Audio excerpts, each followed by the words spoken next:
하나님 말씀 보겠습니다. 히브리서 13장에서 볼 겁니다. 히브리서 13장 10절에서 15절까지를 우리 찾으셔서 찾으십시오. 제가 봉독하겠습니다. 우리에게 제단이 있는데 장막에서 섬기는 자들은 그 제단에서 먹을 권한이 없나니 이는 죄를 위한 짐승의 피는 대제사장이 가지고 성소에 들어가고 그 육체는 영문 밖에서 불사름이라. 그러므로 예수도 자기 피로서 백성을 거룩하게 하려고 성문 밖에서 고난을 받으셨느니라. 그런즉 우리도 그의 치욕을 짊어지고 영문 밖으로 그에게 나아가자.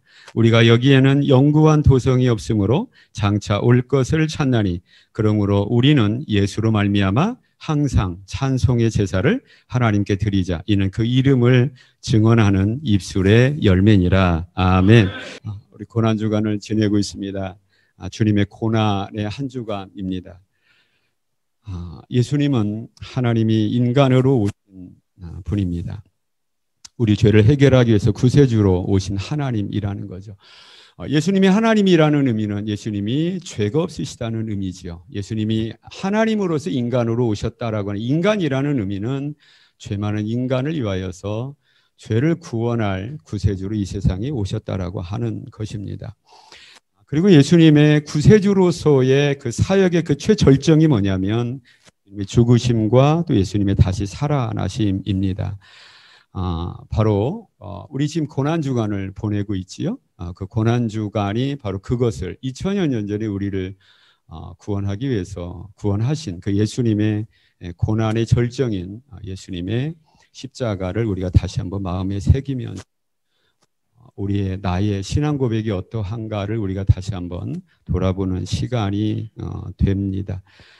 예수님의 고난의 의미, 십자가의 의미를 저와 여러분 이 시간에 말씀을 통하여 다시 한번 되돌아보기를 원합니다. 그래서 아직 믿음이 어려서 믿음의 도리를 모르는 가운데 믿음의 도리를 알아가는 상태에 있다면 이런 분들의 현상은 어떻습니까? 나 교회 가기 싫은데 마누라쟁이 때문에 내가 어쩔 수 없이 끌려서 교회 와야 되고 내가 지금 8시 넘어가지고 집에 와서 밥 먹고 쉬어야 되는데 어쩔 수 없이 내가 지금 이렇게 아내 때문에 가정의 평화를 위해서 내가 앉아준다라고 하면서 앉아있는 아마 형제들이 제가 볼 때 한 5명 정도는 우리 선교에 있지는 않을까라는 생각이 듭니다. 파자마 바람으로 있어도 괜찮아요. 잠옷 바람으로도 괜찮습니다. 하나님 말씀을 우리가 사모하고 하나님 말씀을 들을 때에 이래서 예수 믿어야 되겠구나. 그래서 십자가가 이래서 나에게 참 중요하구나. 이래서 참 내 마누라가 그렇게 예수 믿자고 했구나라는 것을 새롭게 깨닫고 이제는 누구의 신앙이 아니라 나의 신앙이 되고 나의 신앙 고백이 되는 은혜가 있기를 축원합니다. 또 꽤 긴 시간 동안 신앙생활을 했던 우리 성도님들 어떻습니까? 주일 돌아오면 예배 드리고 교회 맡겨진 일들 우리가 하는데 어느덧 나의 신앙 고백이 없어요.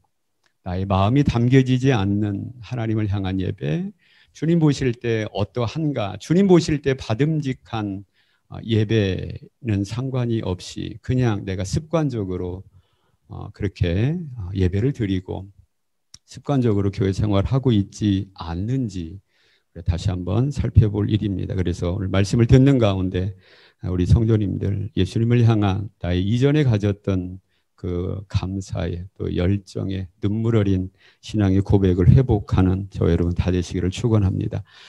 오늘 본문은 십자가의 사건을 우리 눈으로 볼 수 있도록 그려주기보다도 그 의미를 설명해 줌으로 말미암아 우리 심령 가운데 십자가의 의미를 새겨주고 있다라고 할 수 있을 겁니다. 12절인데요. 여기 보니까 성문 밖에서 고난을 받으셨다. 물론 예수님이죠. 그리고 고난 받으셨다라는 것은 다른 의미 아닙니다. 십자가를 의미하고 있습니다. 성문 밖에서 십자가를 지셨다라고 하는 것이지요. 예수님의 우리 구세주 되심의 그 일생을 기록한 것이 신약 성경의 첫 4권의 성경입니다. 뭡니까? 마태복음, 마가복음, 누가복음, 요한복음이죠. 그래서 예수님의 공생의 사역을 우리 구세주로서의 예수님을 기록하고 우리에게 보여주고 있기 때문에 분명히 예수님의 십자가 사건을 기록하지 않을 수가 없습니다. 그렇습니다. 마태복음 27장 33절에 보면 이렇게 나와 있습니다. 골고다 해골의 곳이라는 곳에 이르러 예수님의 십자가 사건이 어디서 일어났다는 겁니까? 골고다에서 일어났다라고 그 지명을 뚜렷하게 우리에게 밝혀주고 있습니다. 이어지는 마가복음 15장인데 그중에 22절에도 보면 이런 말씀이 나오지요. 예수를 끌고 골고다라 하는 곳 번역하면 해골의 곳에 이르러라고 얘기하고 있습니다. 역시 골고다라고 얘기하고 있습니다. 누가복음 23장 33절에서도 역시 마찬가지죠. 해골이라는 곳에 이르러 거기서 예수를 십자가에 못 박고, 여기 해골이라는 곳이라는 것은 히브리 말로 골고다라는 곳이죠. 마지막으로 요한복음 19장 17절에서도 마찬가지입니다. 그들이 예수를 맡음에 예수께서 자기의 십자가를 지시고 해골, 히브리 말로 골고다라는 하는 곳에 나가셨다라고 얘기합니다. 이렇게 예수님의 십자가 사건은 사복음서를 통하여서 우리가 볼 수 있듯이 해골의 곳이라는 의미가 있는 골고다에서 이루어졌습니다. 그런데 오늘 보면 히브리서 13장 12절에서는 골고다라고 하지 않고 성문 밖이라고 이야기하고 있습니다. 물론 모순되지가 않죠. 골고다는 어디 있다는 겁니까? 예루살렘 성문 밖에 있다라고 합니다. 성도님들 이상하지 않나요? 아니 사복음서에서 똑같이 다 어김없이 골고다라고 하는데 왜 이 히브리서에서는 골고다라고 하면 될 걸 골고다라고 표기하지 않고 성문 밖이라고 했을까요? 같은 지명에 대한 서로 다른 표현은 분명히 저자의 의도가 있고 그게 굉장히 중요한 의미가 깔려 있다라고 하는 것이죠. 바로 무엇을 의미하겠습니까? 성문 밖이라는 말은 12절 바로 위에 11절에서는 영문 밖이라고 얘기하고 있고 역시 13절에서도 영문 밖이라고 이야기를 하고 있습니다. 바로 골고다가 아닌 성문 밖, 영문 밖으로 표현하면서 예수님의 십자가의 의미를 설명해 주고 있습니다. 오늘 본문에서는 참 특이하게 또 예수님 그리스도의 십자가의 어떤 그 근거되는 그 사건과 그 말씀을 구약에서 밝혀주고 있습니다. 10절과 11절인데요. 다시 읽습니다. 함께 읽겠습니다. 우리에게 제단이 있는데 장막에서 섬기는 자들은 그 제단에서 먹을 권한이 없나니 이는 죄를 위한 짐승의 피는 대제사장이 가지고 성소에 들어가고 그 육체는 영문 밖에서 불사름이라. 아멘. 여기 10절과 11절 말씀 대제사장이 어떤 짐승의 피를 대제사장이 성소에 가지고 들어가고 그 육체를 어떻게 한다고 합니까? 그 육체는 영문 밖에서 불살랐다라고 얘기합니다. 그리고 나서 12절에 어떤 말씀입니까? 그러므로라는 말로 시작이 되고 있어요. 그러므로라는 것은 뭡니까? 앞에 내용을 받아서 그렇게 한다라고 하는 거죠. 그러니까 예수님의 영문 밖에서의 십자가 사건은 무엇을 근거로 하고 있다는 겁니까? 위에 있는 10절과 11절을 근거로 하고 있는데 이 10절과 11절은 구약 성경 어디에 나와 있냐면 레위기 4장에서 나와 있어요. 이런 레위기 앞부분에 보면 성막을 다 건축하고 난 다음에 하나님 앞에 성막이 뭐 하는 곳입니까? 하나님 제사 드리는 곳이죠. 하나님 앞에 제사 드릴 때 이러이러하게 5개의 제사를 드려라라고 하면서 제사의 종류 5개를 7장까지 해서 말씀을 하세요. 그중에 레위기 4장은 뭘 얘기하고 있냐면 너희가 죄가 있을 때 죄가 있을 수밖에 없는 그 인간이 하나님 앞에 나아가서 죄를 해결할 속죄의 제사를 이렇게 드려라고 얘기하는 것이 뭐냐면 레위기 4장에 있습니다. 그래서 레위기 4장은 무슨 제사의 규례를 말씀하고 있냐면 속죄 제사의 규례를 말씀하고 있는 거예요. 그러니까 예수님의 십자가의 그 근거가 뭐냐면 예수님이 참 우리의 속죄 제물로서 우리의 죄를 위하여 영원한 속죄 제사를 드리셨다라고 하는 그 확실한 증거가 뭐냐면 그 근거가 뭐냐면 어디에서 근거를 찾는다는 겁니까? 하나님이 미리 그림자적으로 보여주신 구약 성경에서 그 근거를 찾고 있다라고 하는 것입니다. 깨닫는 저 여러분 다 되시기를 축원합니다. 여러분 속죄제사가 구약 시대는 대제사장이 있고 족장들이 있고 일반 평민들이 있어요. 그래서 속죄제사가 각기 드려지는 방법이 약간 달라요. 뭐가 다르냐면 제물이 달라요. 근데 한 가지 공통적인 게 있는데 뭐냐면 속죄제사는 반드시 희생제사여야 된다라고 하는 거예요. 반드시 피를 흘려야 된다라고 하는 거죠. 그러면서 여기에 뭐라고 하고 있습니까? 제물의 피를 받아서 그 피를 가지고 어떻게 한다는 겁니까? 성소 안으로 들어가서 성소에 뿌리고 몇 번 뿌리고 7번 뿌리고 남은 피는 어떤 번제단 아래 다 쏟는 거예요. 그렇고 난 다음에 그러면 피만 있는 것이 아니잖아요. 뭡니까? 제물로 드려진 그 짐승의 이 사체, 육신은 어떻게 하는 겁니까? 성경에 보면 좀 자세히 레위기 4장에 보면 어떻게 나와 있습니까? 그 내장은 어떻게 합니까? 내장을 다 꺼내서 번제단에 하나님께 향기로운 제물로 드리는 거예요. 그럼 이제 남은 것이 무엇입니까? 가죽이 남는 거고 그 다음에 덩어리, 육체가 남는 거죠. 이것을 어떻게 하는 겁니까? 바로 여기 성경에 나와 있는 대로 영문 밖으로 가지고 나가서 그 영문 밖에서 불살러라 라고 얘기를 하는 거예요. 이 진영 밖으로 나가라, 영문 밖으로 나가라. 여러분 이거 우리에게 적어도 이 8시 넘어서 줌이나 유튜브로 연결을 해서 말씀을 들을 정도의 열심이 있고 헌신된 우리 성도라면, 또 더해서 현장에 나와서 이렇게 현장 예배에 참석하는 우리 성도님이라면 이 정도의 속죄제사의 규례에 대해서는 여러분 다 들었음직한 내용이라고 생각을 합니다. 그렇죠? 다 들었어요. 그런데 여러분 이것을 한번 자세하게 한번 생각을 해보자. 제가 자꾸 습관이 돼서 나가려고 하는데 이게 지금 너무 답답해 죽겠어요. 벽에다 대고 얘기하는 것 같아가지고 네, 용서하시기 바랍니다. 저희는 이게 좀 습관이 안 됐어요. 너무 좋은 것 같아요. 전 시골은 이러지는 않는데 그런 것 같아요. 제가 어디까지 하다가 예전에 이러지 않았는데 여러분 이걸 한번 곰곰이 생각을 해보자고요. 지금 대제사장이 속죄제사를 지금 집례를 한다라는 거예요. 그래서 피를 이제 성막 안에서 이제 피가 해결이 되고 그 다음에 또 내장까지 해결이 되는 거야. 그 다음에 가죽과 고기, 어떤 그 육체는 어떻게 하는 겁니까? 진영 밖으로 나가라고 하는 거죠. 여러분 이것을 한번 현실적으로 생각을 해보면 굉장히 번거로운 일이고 이게 보통 어려운 일이 아니에요. 왜냐하면 이 진영이 보통 이게 큰 게 아니거든요. 여러분 진영이 뭡니까? 이스라엘 백성들이 진영이라고 표현했을 때 뭘 전제로 하고 있냐면 이스라엘 백성들이 지금 광야 생활하고 있다는 거예요.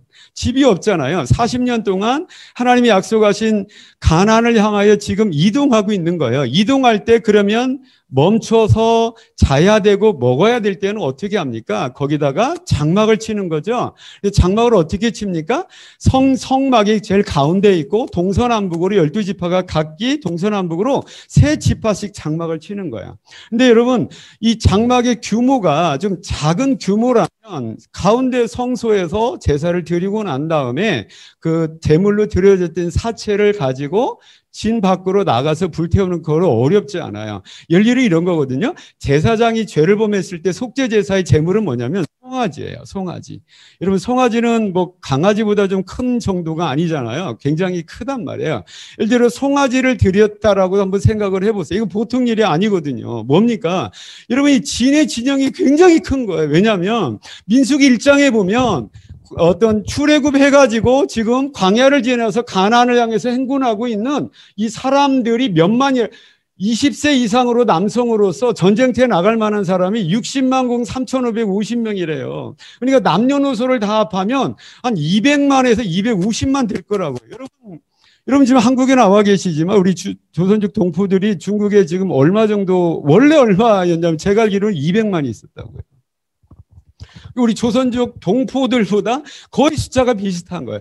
그분들이 12지파로 나눠가지고 동서남북으로 이렇게 장막을 쳤다고 생각을 해보세요. 여러분, 이게 진이거든요. 그리고 진 아래에 있는 전체를 우리가 진영이라고 하는데, 진영의 어떤 규모가 굉장히 크다고요. 그런데 지금 하나님께서는 그 대제사장에게 뭘 가지고 지금 진 밖으로까지 가라고 하는 겁니까? 송아지를 가지고 가라는 거예요. 저 같으면 나 제사장 안 할래요. 너무 이게 힘들다. 그 하나님께서 왜 제사장을 힘들게 하는 겁니까? 여러분, 진영 밖으로 나가라는 그 의미가 분명하게 있겠어요, 없겠어요? 있다라는 거예요. 여러분, 진영 밖이라는 것은 무엇과 대비되는 말입니까? 하나님의 진 안과 대비되는 말이에요. 그러면 이 속죄 제물로 드려졌던 이 제물의 사체는 더 이상 진영 안에 있어서는 안 된다라는 거예요.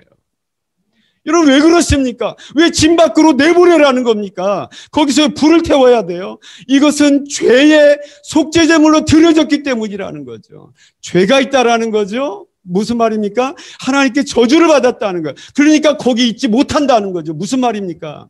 이러면 이스라엘에게 있어서 아까 진에 대한 개념을 설명을 해드렸는데, 진의 가장 가운데 뭐가, 중앙의 중심에 뭐가 있냐면 하나님의 성막이 있어요.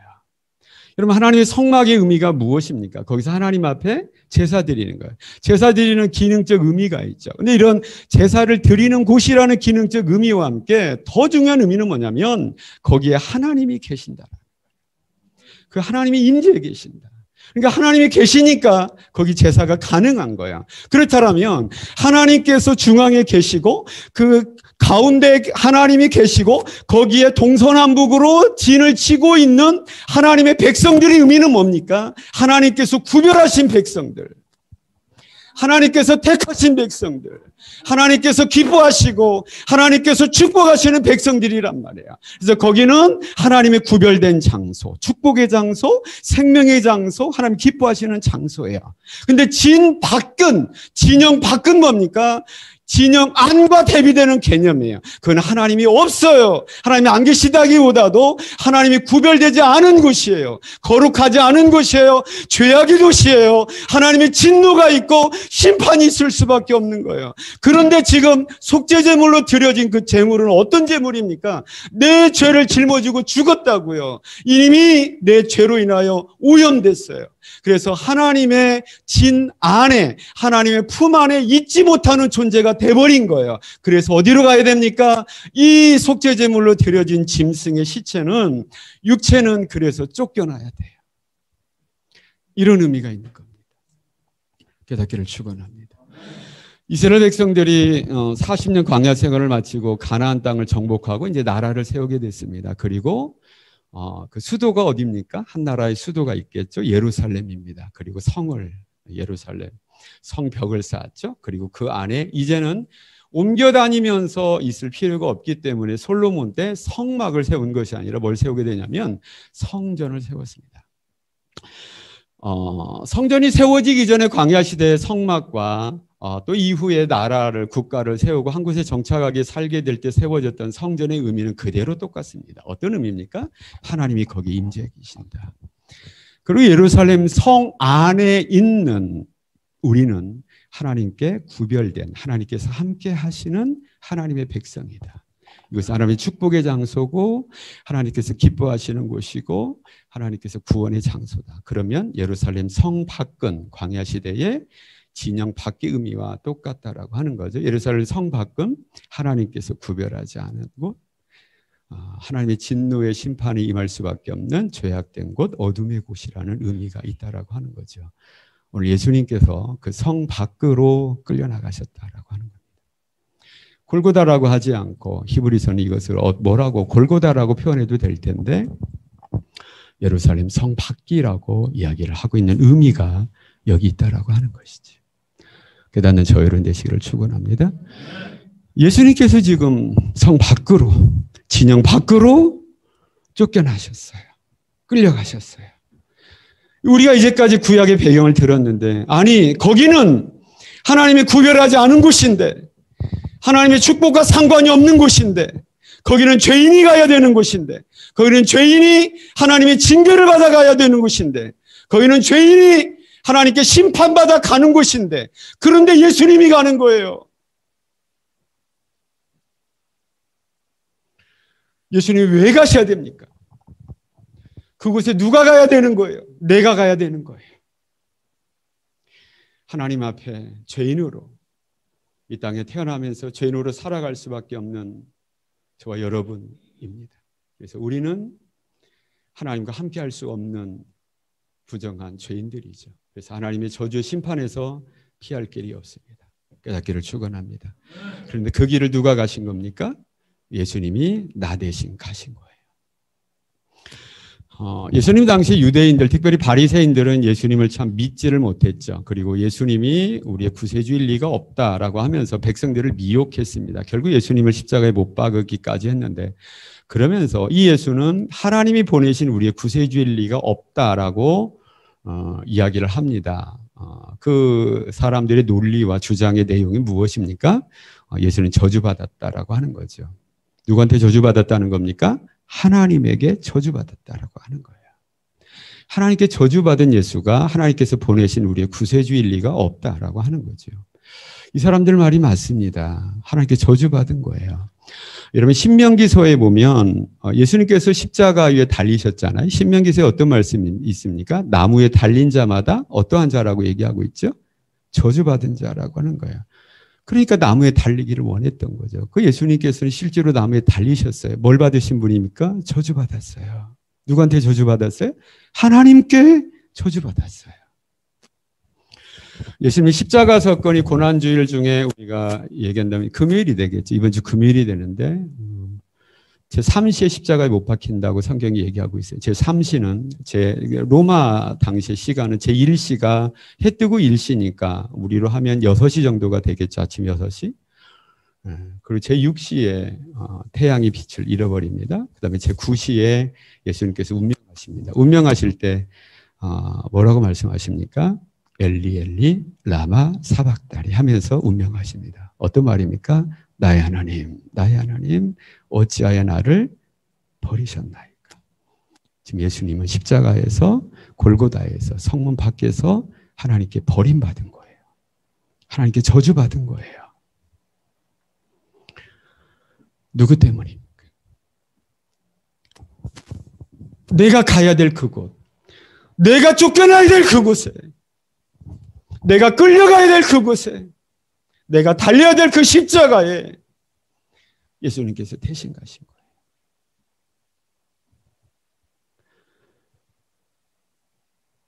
여러분 천국의 본질이 뭘까요?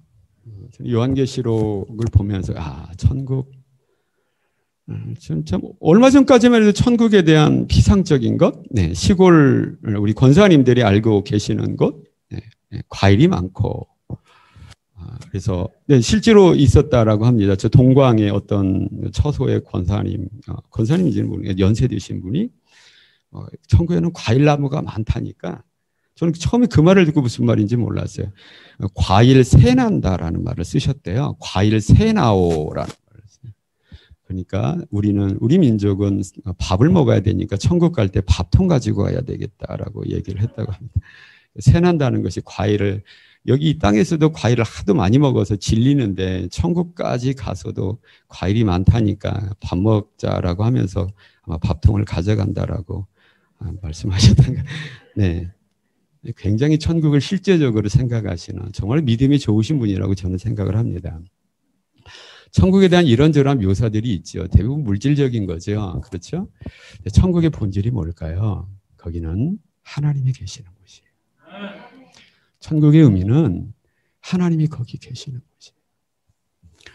곳이에요. 저는 이것을 지금 필리핀에서 우리 김상철 선교사님 가정도 어제 줌을 보니까 아마 이렇게 그 줌으로 지금도 아마 연결을 했으리라고 생각을 합니다. 아까 제가 잠깐 영상으로 통화하면서 제가 오늘 김상철 선교사님의 가정을 제가 예화로 든다고 했는데 김상철 선교사 딸이 있는데 둘째가 혜정이에요. 혜정이. 제가 꽤 오래된 기억인데 이것이 천국이지. 뭐게 천국이 있어 하면서 제가 혜정이를 통해서 깨달았어요.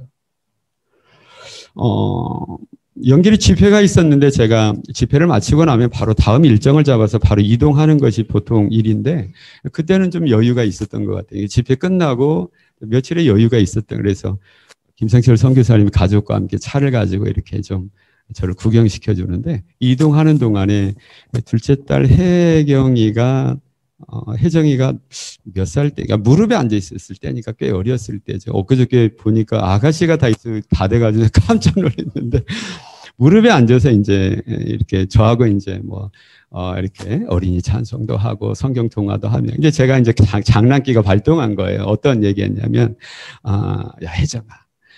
목사님 사는 그때 저희가 연태 살았었잖아요. 그 연태 가자.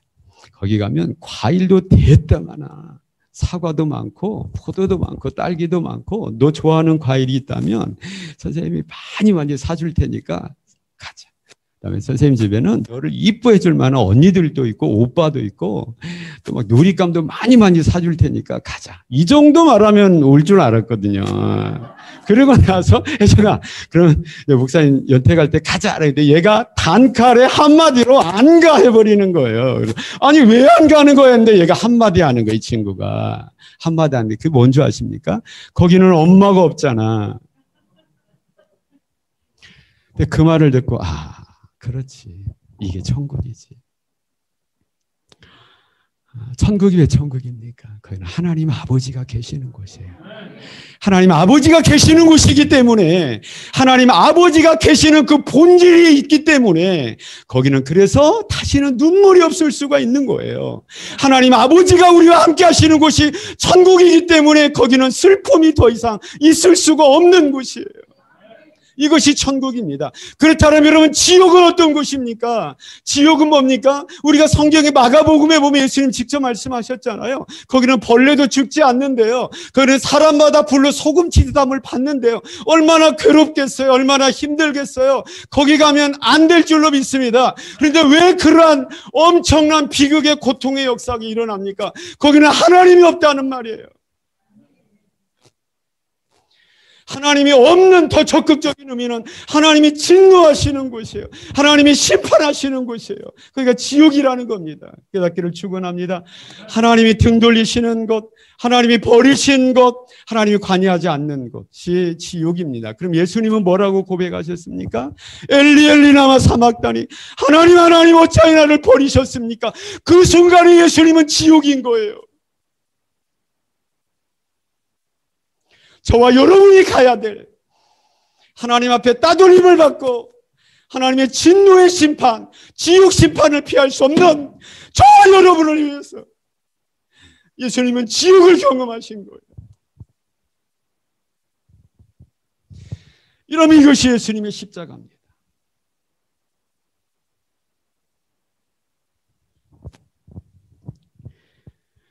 예수님, 내가 끌려가야 되는데 예수님이 대신 끌려가시는군요. 내가 쫓겨가야 되는데, 내가 성 밖으로 쫓겨갈 사람은 나인데 예수님이 대신 끌려가셨습니다. 내가 달려야 되는데 예수님이 달리셨습니다. 13절에 우리에게 권면을 해주십니다. 13절 한번 읽겠습니다. 시작.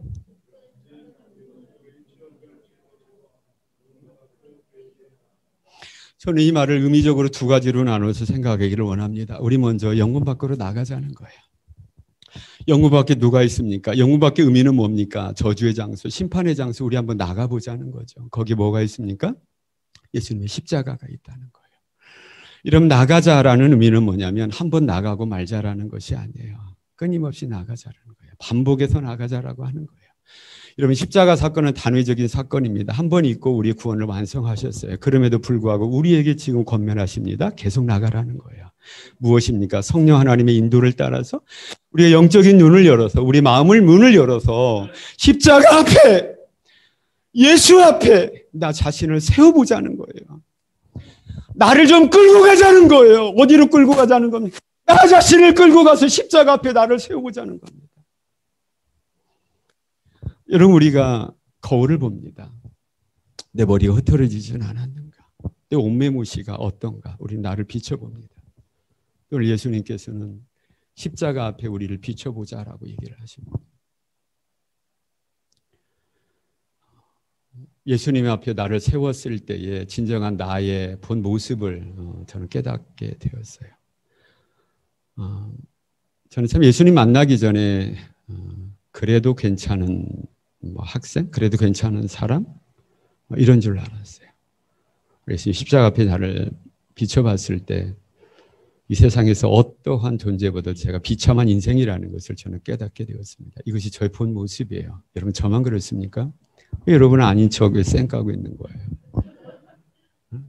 다 마찬가지 아니에요?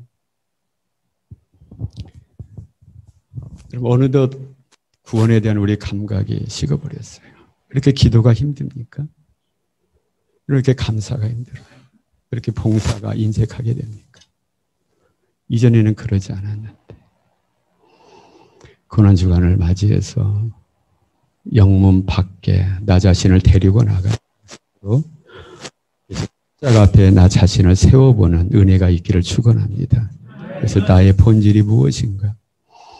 사도 바울은 디모데서는 사도 바울이 비교적 순교를 얼마 남겨놓지 않고 있는 상황 가운데 했지요. 그 디모데후서에 뭐라고 고백합니까? 나는 죄인 중에 괴수였다라고 고백을 해요. 예수 믿은 지 30년이 지났는데 선교사로서 그만큼 위대한 선교사가 더 있을 수 없는 것 같은 분인데 정작 사도 바울의 그 중심에는 내가 하나님 앞에 얼마나 큰 죄인인가를 잊지 않고 그 가운데 나를 살리실 분은 나 대신에 쫓겨가시고 나 대신에 끌려가시고 나 대신에 십자가에 주님께 버림받으시고 저주받으시고 지옥을 내 대신에 경험하신 예수 그리스도밖에 없다라고 하는 사도 바울의 개인의 신앙 고백이 끊임없이 있었기 때문에 우리가 아는 사도 바울의 사역과 신앙이 가능했다라고 저는 생각을 합니다. 저희는 어떻습니까? 2021년도 우리 고난주간을 지나고 있습니다. 이번 기회에 우리 다시 한번 성령 하나님의 인도하심을 따라서 우리 마음의 눈을 열고 우리 영혼의 눈을 밝혀서 예수 그리스도를 바라보고 예수 그리스도 앞에 있는 나 자신의 어떤 존재인가를 다시 한번 깨닫고 그러므로 말미암아 예수님이 나에게 어떤 분이라는 것을 다시 한번 고백하게 되고 그래서 누구의 신앙 고백이 아니라 누구의 강요가 아니라 누구의 눈치가 아니라 나의 신앙 고백에 의한 나의 예배와 나의 마음의 고백과 감격에 의한 나의 하나님을 향한 헌신이 되어지는 저희 여러분 다 되시기를 축원합니다. 다 되시기를 축원합니다. 그러면서 또 한 가지 우리에게 말씀을 하세요. 영문 밖에 나아가는데 그의 치욕을 짊어지고 영문 밖으로 나아가자. 그의 치욕이라는 게 뭡니까? 주님의 십자가 짊어지자는 겁니다. 주님의 십자가 짊어지고 주님 서신 그곳에 우리도 가자라고 얘기합니다. 왜입니까? 예수님께서 우리 죄를 위해서 십자가의 단번에 다 어떤 해결하시고 우리를 다 해결해 주셨는데 우리가 져야 될 십자가가 또 있다는 겁니까? 예수님께서 뭔가 부족하니까 우리가 채우기 위해서 십자가를 또 지자는 겁니까? 여러분 그것이 아닙니다. 나를 구원하신 십자가 이제는 내 그 십자가를 지고 영문 밖으로 가자는 거죠. 영문 밖에 누가 있습니까? 아직도 하나님께 버림받고 아직 죄악 가운데 하나님의 진노의 대상이 되어서 지옥의 삶을 살고 있는 그 영혼들이 아직도 많이 있는 그 영문 밖에 이제는 내가 가자라고 하는 것이죠. 깨닫기를 축원합니다. 예수 그리스도의 십자가를 뭐라고 얘기하고 있습니까? 치욕이라고 얘기하고 있습니다. 치욕이라는 건 뭡니까? 부끄러움과 욕됨이라는 거죠. 예수 그리스도를 위하여서 이제 예수 그리스도의 십자가를 전하고 내가 예수님으로 말미암아 구원받았듯이 이제 세상 가운데 예수 그리스도를 통하여서 구원을 시키는 하나님 나라 확장의 일꾼으로서의 사명의 축복을 우리에게 선포하고 계시다라고 하는 겁니다. 깨닫는 저 여러분 되시기를 축원합니다. 그래서 하나님 앞에 나를 세우고 십자가에 나를 세운 사람은 반드시 두 가지를 고백할 수밖에 없습니다. 하나님 나는 죄인이었습니다. 오직 예수님이 나의 구세주 될 수밖에 없으십니다. 오직 예수 그리스도 내가 이제 당신을 나의 구주로 믿습니다라는 나의 신앙 고백이 있어지게 될 줄로 믿습니다. 그리고 난 다음에 예수님 이제 내가 어떻게 살아야 돼요? 이제 내가 어떻게 살면 되겠습니까? 라고 하는 거죠. 여기에 대한 대답이 무엇입니까?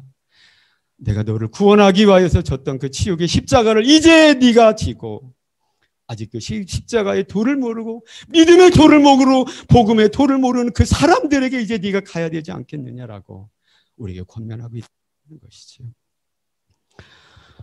여러분 코로나 상황 가운데 참 전도하기가 전도하러 가면 참 저를 잡아먹으려고 하는 사람들이 꽤 있는 것 같아요. 그래도 나가야 된다는 것이 우리의 의무지요. 여러분 코로나의 의미가 뭘까요? 이상한 현상을 제가 봤어요. 저도 우리가 이전에 경험해보지 않은 이 상황 가운데 내가 어떻게 해야 되지라고 하는 경험해보지 않았기 때문에 누군가의 도움을 우리가 요구할 수도 없는 상황이었던 것 같아요. 저도 참 안타까움과 또 눌림과 이런 것들이 참 있었던 것 같아요. 교회적으로 사역적으로 그렇다라고 하는 것이지요. 이상하게 교제하는 여러 목사님들과 어떤 교회는 코로나 상황 가운데 부응했다는 거예요. 아니 왜 이런 일이 일어나지? 라고 하면서 성경을 통하여서 코로나가 어떤 의미가 있을까? 여러분, 세상이 의미하는 코로나의 의미가 아니라 여기에 대해서 하나님은 뭐라고 말씀하시는가를 우리가 들어야 되지 않겠습니까? 코로나의 의미가 뭡니까? 성경적으로 뭔가요? 하나님이 가르쳐 주시는 코로나의 의미가 뭡니까? 여러분, 하나님이 코로나를 만든 분은 아니에요. 하나님 책임은 아니지요. 근데 또 하나님이 막아주지도 않았어요. 하나님이 허용하셨다는 거죠. 그럼 여기에 대한 하나님의 뜻이 있겠습니까? 없겠습니까? 있지요. 그럼 하나님의 뜻이 뭐냐는 거예요. 세상 사람들이 얘기할 때는 이걸 모르지요. 그리고 세상에서 얘기하는 이런 소리를 듣고 우리가 눌리거나 막히지 말자라고 하는 거예요. 여러분, 성경의 모든 사건들은 다 양면성이 있습니다. 극단적인 양면성이 두 가지가 있는데 하나는 뭐냐면 하나님의 심판의 역사와 하나님의 구원의 역사예요. 여러분 생각을 해보시기 바랍니다. 여러분 홍해 사건 우리 잘 알잖아요. 여러분 홍해 사건이 하나님의 구원의 역사입니까? 심판의 역사입니까? 구원의 역사입니까? 두 가지잖아요. 하나님의 백성들에게는 구원의 역사지만 하나님을 대적하는 애국 군대와 왕에게는 심판의 역사라고요. 같은 홍해 사건이고 같은 시간에 같은 장소에서 정반대의 일이 동시에 일어나고 있어요. 하나님의 백성들에게는 구원의 역사가 일어나고 있고 하나님을 대적하고 불신앙의 사람들에게는 심판의 역사가 일어나고 있다는 거죠. 여러분 그렇다면 코로나도 이런 하나님의 의도가 있는 것이 아니겠습니까? 이것을 통하여 하나님의 구원의 역사가 일어난다라고 하는 거예요. 그래서 뭡니까? 내가 잃었던 나의 신앙, 내가 중국에 있을 때는 그래도 열심히 신앙생활했는데 한국에 나와보니까 이러저러한 이유로 나의 믿음을 다 내려놨는데 예배도 힘들어졌는데 봉사는 말할 것도 없는데 내가 코로나 상황을 당하고 오니까 내 인생을 이렇게 살아서는 안 되겠다라고 하면서 교회를 찾아오는 성도들이 있겠습니까? 없겠습니까? 있다는 말이죠. 바로 이 영혼들에게는 하나님의 코로나가 하나님의 어떤 역사입니까? 구원의 역사란 말이에요. 여러분 이런 성도들 뿐이겠어요? 불신자들도 이거 어떻게 해야 돼? 이거 어떻게 해야 돼? 최첨단의 과학으로도 이거 감당할 수가 없는 예상할 수가 없는 이걸 어떻게 해야 되라고 하면서 우리가 이 땅에 어떤 것을 의지할 수가 없겠구나. 내가 겸손하게 하나님 앞에 나아가야 됐다라는 영혼들이 많다라는 거예요. 여러분 그런데 우리는 어떻습니까? 항상 세상이 이야기하는 부정적인 것, 항상 하나님의 어두운 것들을 바라보면서 안 돼, 막혀있고 눌려있고 여러분 저와 여러분이 이 상황에서 눌려있다면 하나님의 구원의 역사를 베풀기를 원하는 그 역사를 누가 감당합니까? 저와 여러분 일어나시기를 축원합니다. 그래서 저와 여러분 이제 우리 부천교회 일이겠지만 우리 부천교회는 항상 인사를 하는데 저도 막 하고 싶어서 막 입이 근질근질하는데 한번 따라서 한번 해보시겠습니다. 빛이 있으라. 괜히 손해보는 짓 아니니까 한번 따라서 할 때 한번 해볼게요. 그 다음에 또 빛이 있어라. 그 다음에 뭡니까? 빛을 발하라. 빛을 발하라. 빛을 발합시다. 빛을 발합시다. 우리가 밝혀주지 않으면 도대체 세상 사람들 어떤 소망이 있겠어요? 그들은 우리를 오해합니다. 교회를 오해하지요. 마치 코로나의 모든 원인이 교회에 있는 것 같아요. 이건 과학적이지도 않고 이성적이지도 않는 거 우리 잘 알잖아요.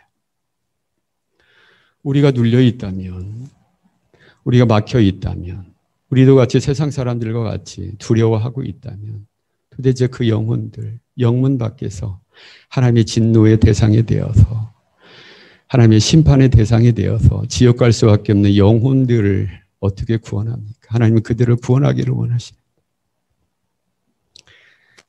그들에게 우리가 나아가기를 원하는데 그들 못지않게 우리도 막혀있고 눌려있다면